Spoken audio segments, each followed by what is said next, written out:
ज्वलत्कराळजिह्विका तदत्कठोरदंश्रिका प्रदीप्तदिग्विदिक्तट प्रचण्डमग्निकीलका नटःसहस्रशतसहस्रकोटिकोटिकेसरं नमो नमः। श्रुतिस्मृतिपुराणानाम् आलयं करुणालयं नमामि भगवत्पाद शंकरं लोकशंकरं। अज्ञानां जाह्नवीतीर्थं विद्यातीर्थं विवेकिनां सर्वेषां सुखदं तीर्थं भारतीतीर्थमाश्रये। विद्याविनयसम्पन्नं वीतरागं विवेकिनं वन्दे वेदान्ततत्त्वज्ञं विधुशेखरभारतीं। नारायणं नमस्कृत्य नरं चैव नरोत्तमं देवीं सरस्वतीं व्यासं ततो जयमुदीरयेत्। ఈటీవీ లైఫ్ ప్రేక్షకులకి పురాణ రహస్యాలలో కూర్మ పురాణాంతర్గత రహస్యాలని మనం చెప్పుకుంటున్నాం. స్వాగతం.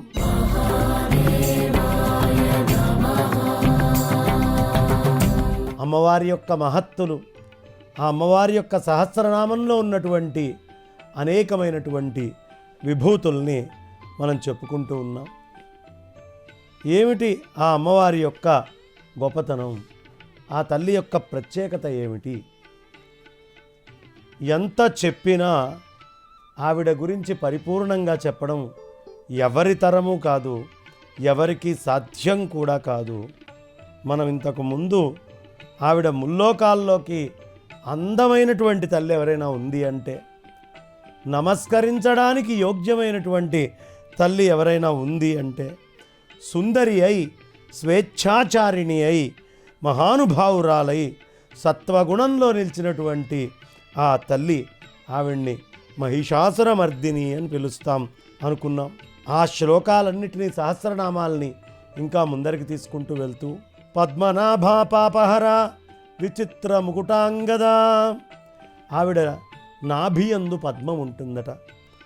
సమస్తమైనటువంటి పాపాలన్నిటినీ నాశనం చేసేటటువంటి తల్లి ఆ తల్లి. ఇంకా విచిత్రమైనటువంటి ముకుటము, ఆవిడ యొక్క అంగాల యొక్క సౌష్ఠవము చాలా విచిత్రంగా ఉంటుంది. కాంతా చిత్రాంబరధర, ఆవిడ చాలా మనోహరమైనటువంటి విచిత్రమైనటువంటి వస్త్రాలని ధరిస్తుంది. దివ్యాభరణ భూషిత, అనేక రకాలైనటువంటి ఆభరణాలని ఆ తల్లి వేసుకుంటూ ఉంటుంది. ఎన్ని ఆభరణాలు వేసినా ఆ తల్లికి తక్కువగా కనిపిస్తాయి. చాలా విశేషమైనటువంటి ఆభరణాలు వేసుకుంటూ ఉంటుంది.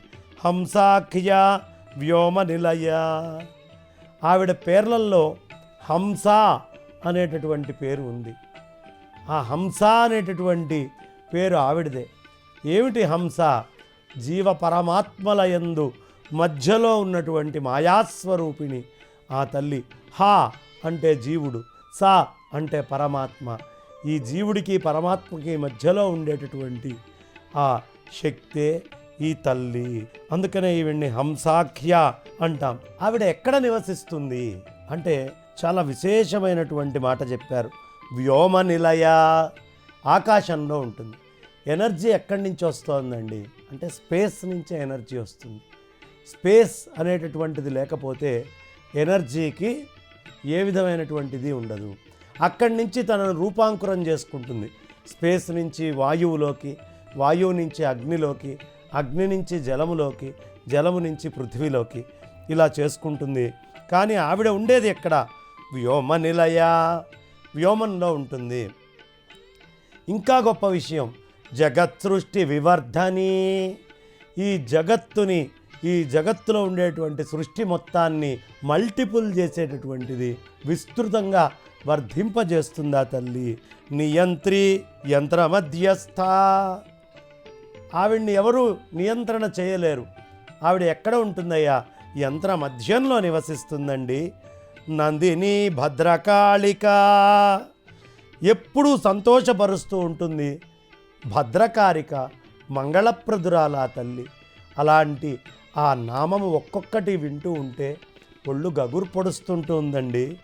ఆదిత్యవర్ణ కౌబేరి, సూర్యకాంతి లాంటి కాంతి కలిగినటువంటిది. ఆ కుబేరుడి యొక్క స్వరూపమైనటువంటి తల్లి, కుబేరుడికి సంబంధించినటువంటి తల్లి, అంటే లక్ష్మీ స్వరూపంగా ఇక్కడ మనకి ప్రత్యేకంగా ఆ అమ్మవారి గొప్పతనం చెప్తున్నారు. మయూరవరవాహన, ఎక్కడ కూర్చుంటుందయ్యా? మయూరం మీద కూర్చుంటుందండి ఆ తల్లి. నెమన వాహనం కలిగినటువంటిది.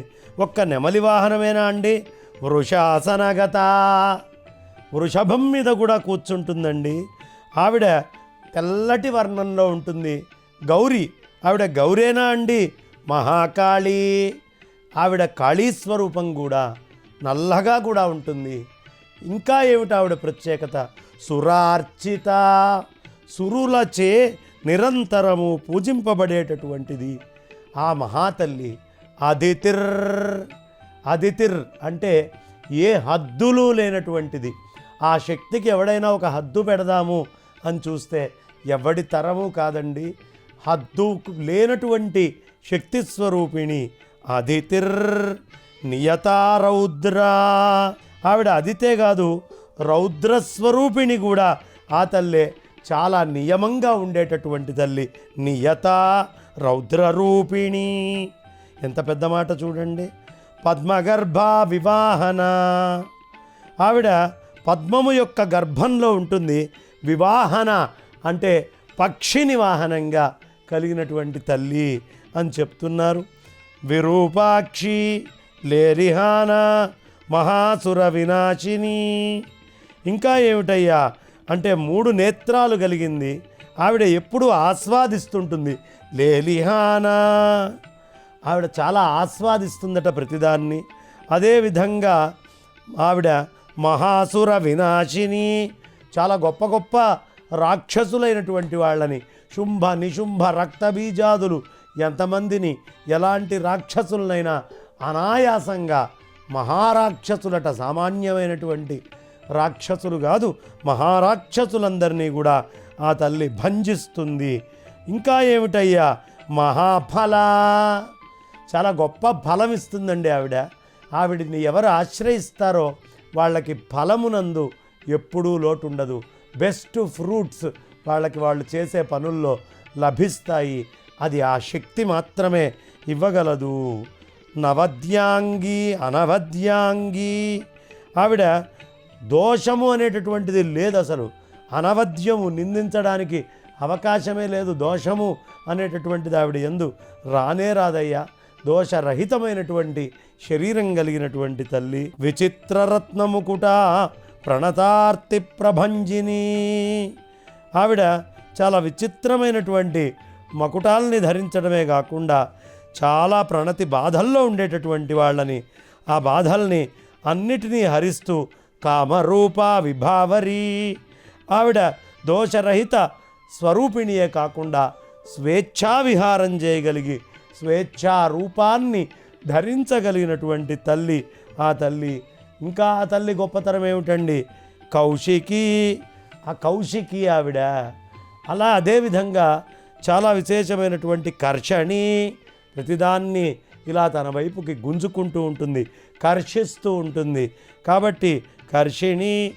రాత్రిర్, ఆవిడ రాత్రి స్వరూపము కూడా.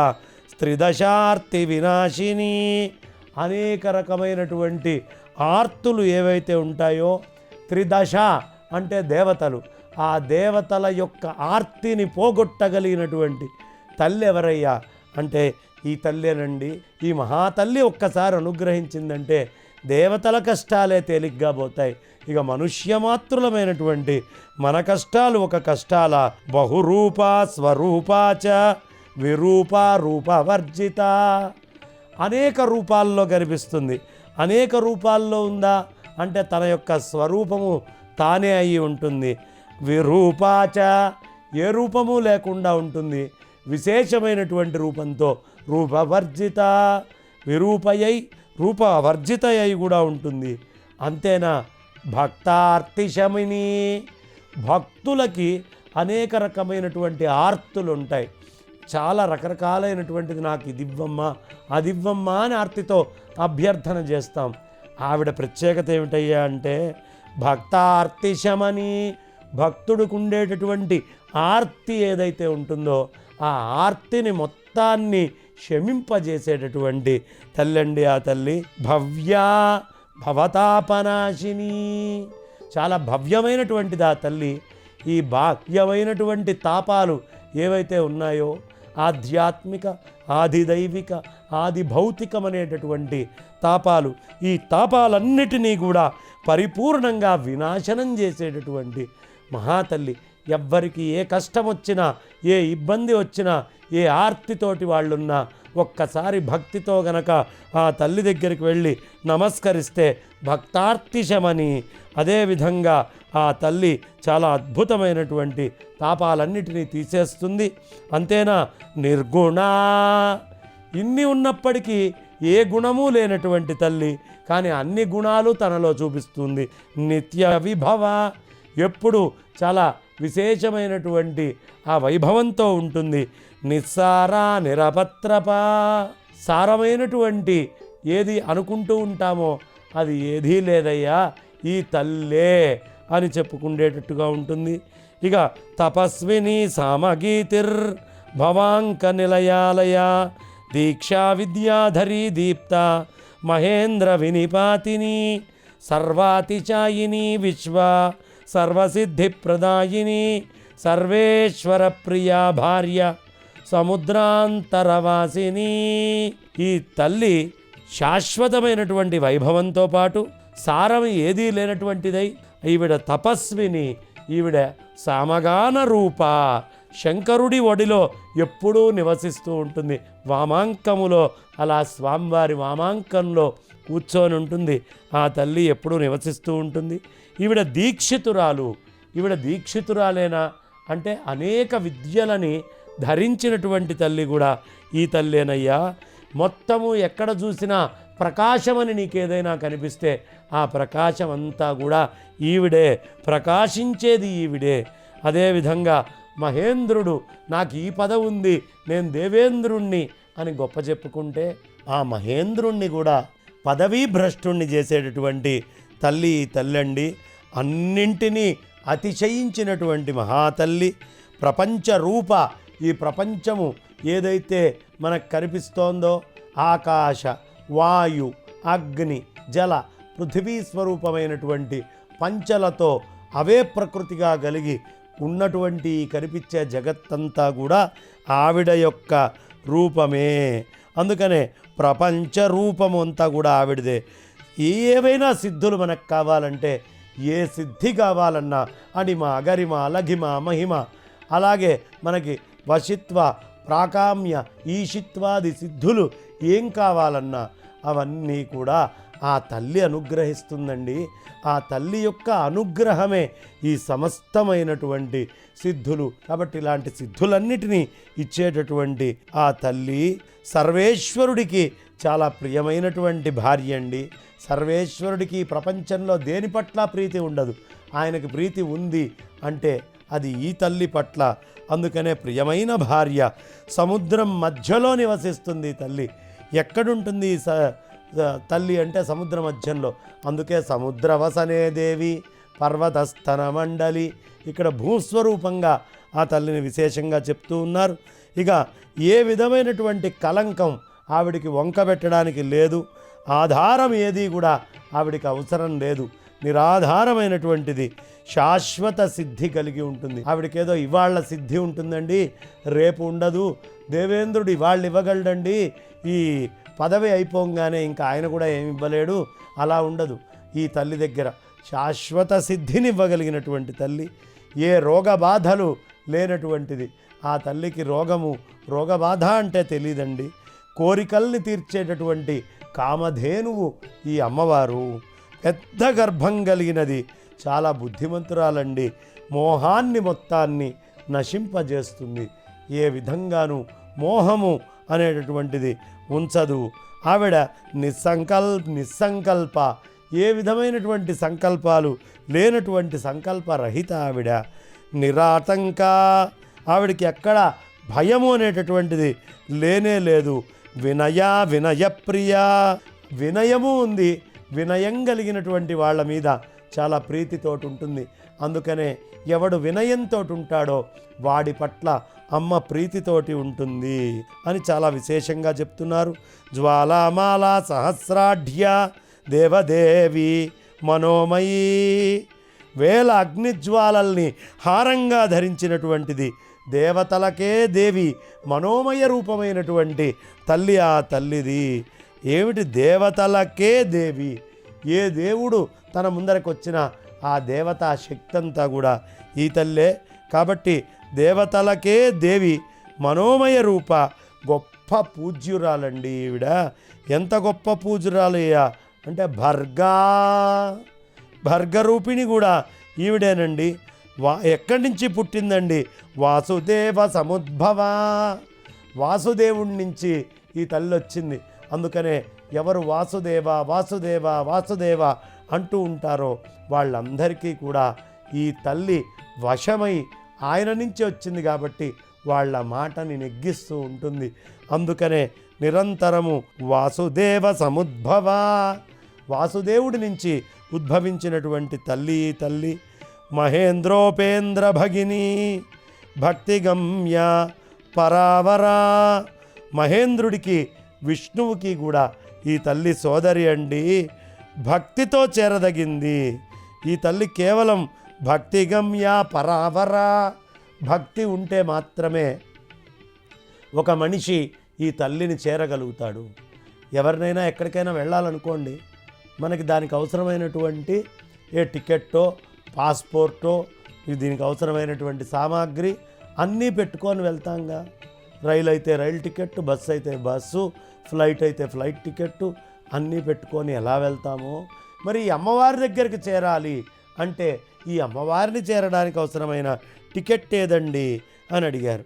ఆ టికెట్ ఏమీ లేదయ్యా, భక్తిగమ్య, భక్తి అనేటటువంటిది నీ లోపల ఉంటే ఆ తల్లి వెంటనే నిన్ను అనుగ్రహిస్తుందయ్యా అని చెప్తూ ఉన్నారు. మరి ఈవిడ ఎలా తెలుస్తుందండి ఎవరికైనా?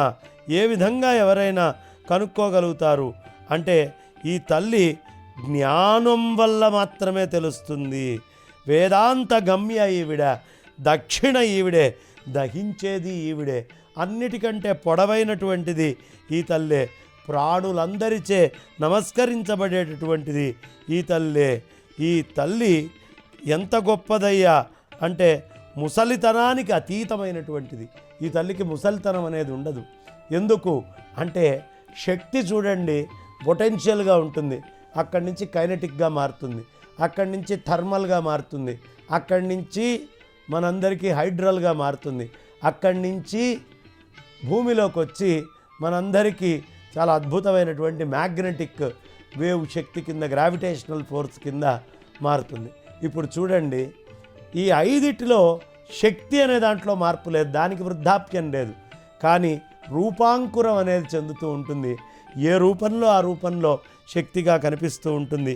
ఇదయ్యా ఈ తల్లి యొక్క గొప్పతనము అని పెద్దలు చెప్తూ ఉన్నారు. అలా ముసలితనం అనేటటువంటిది ఈ తల్లికి తెలియదు. ఈ తల్లినే యోగమాయ అని పిలుస్తారు. విభాగాలన్నీ తెలిసింది. మీరు ఎన్ని విభాగాలు చేసి విభజించినా ఏ విభాగాన్ని ఆ విభాగాన్ని చెప్పగలిగేటటువంటి తల్లి ఈ తల్లి. ఎంత గొప్పదయ్యా, మహామోహ రూపిణి, చాలా మోహమే తన రూపంగా కలిగినటువంటిది. ఎంత పెద్ద పండితుడినైనా మోహంలోకి తీసుకెళ్ళి పడేయగలుగుతుంది. కాబట్టి మహామాయ అనన్య సామాన్యమైనటువంటిది. ఆ మిక్కిలి గొప్పదైనటువంటి తల్లి సంధ్యారూప. ఈ తల్లి సంధ్యారూపమై ఉంది. సంధ్యారూపంగా ఈ తల్లి అనుగ్రహిస్తూ ఉంటుంది. అలా సంధ్యారూపై అనేక రకాలుగా, సంధ్య అంటే ఉదయము కాదు, అలా తెల్లవారాక కాదు, రాత్రి కాదు, ఉదయము సంధ్య, మాధ్యాహ్నిక సంధ్య, సాయం సంధ్య. ఈ సంధి సమయాలలో చాలా చక్కగా తనే రూపంగా ఉండేటటువంటిది. అందుకనే మనమందరం కూడా ఉదయాన్నే లేచి సంధ్యావందనాదులు, మాధ్యాహ్నిక సంధ్య కానీ సాయం సంధ్య కానీ చేస్తే ఈ తల్లిని అనుష్ఠానం చేసినట్టే. అంతటికి ఉత్పత్తి స్థానమైనటువంటిది ఏదైనా ఉంది అంటే అది ఈ తల్లే అండి. కాబట్టి ప్రతి విషయములో, ప్రతి పదార్థములో, ప్రతి ఉత్పత్తిలోనూ ఈ తల్లి ఉంటుంది. అన్నిటికీ ఉత్పత్తి స్థానమైనటువంటి తల్లి ఈ తల్లి. అలాంటి ఉత్పత్తి స్థానమే కాదు, బ్రహ్మము అనేటటువంటి వృక్షము ఈ తల్లే. బ్రహ్మము అనేటటువంటి వృక్షమండి. అందరికీ ఆశ్రయురాలు కూడా ఈ తల్లే. అందరి చేత నమస్కరించేది ఈ తల్లే. ప్రతివాడు నాకు శక్తి ఉండాలి, శక్తి ఉండాలి అని కోరుకుంటాడు. అందరూ నమస్కరిస్తారు శక్తిని. ఇది ఈ తల్లి యొక్క స్వరూపమే. ఇక బీజాలకి, అంకురాలకి జన్మస్థానం. చిన్న చిన్న విత్తనాలు కానీ, విత్తనాల్లోంచి వచ్చే అంకురాలు కానీ ఈవిడయే ఉంటుంది. ఈవిడ శక్తి ఉంటేనే విత్తనంలోంచి అంకురం వచ్చేది. విత్తనం లోపల కూడా శక్తి ఉండేది. ఆ తర్వాత అది మహావృక్షం అయ్యేది. కాబట్టి ఆవిడ అనన్య సామాన్యమైనటువంటిది, గొప్పదైనటువంటి శక్తినే రూపంగా కలిగినది, గొప్ప బుద్ధి కలిగినటువంటిది. గొప్ప బుద్ధే ఉందా అండి అంటే క్షమారూపిణి. ఎంత తప్పు చేసినా ఒక్కసారి ఆమె దగ్గరికి వెళ్ళి ప్రార్థిస్తే ఎవరినైనా క్షమించేటటువంటి స్వరూపం కలిగినటువంటి తల్లి. స్వయం ప్రకాశ. ఎవడి వల్లో ఈవిడ వెలగదు, ఈవిడ వల్లే అంతా వెలుగుతూ ఉంటుంది. ఈవిడ స్వయం ప్రకాశము, ఈవిడే ప్రజ్ఞ, ఈవిడే చైతన్యము, ఈవిడే సచ్చిత్ రూపిణి. గొప్ప సర్పరాజు మీద శయనించేటటువంటి తల్లి. ఆదిశేషుడి మీద మహావిష్ణువు శయనిస్తే ఈ తల్లి కూడా శయనిస్తుంది. కాబట్టి అలాంటి మహాతల్లి అని మనకి చక్కగా అనేక నామాలుగా చెప్తూ ఉన్నారు. ఇంకా ఉండే నామాలు మళ్ళీ తర్వాత ఎపిసోడ్లో చెప్పుకుందామని చెప్తూ నా వాణికి విరామాన్ని ఇస్తున్నాను. స్వస్తి. ఈ కార్యక్రమాన్ని తిరిగి చూడాలనుకుంటే www.youtube.com/@ETV Life Spiritual లో చూడవచ్చు.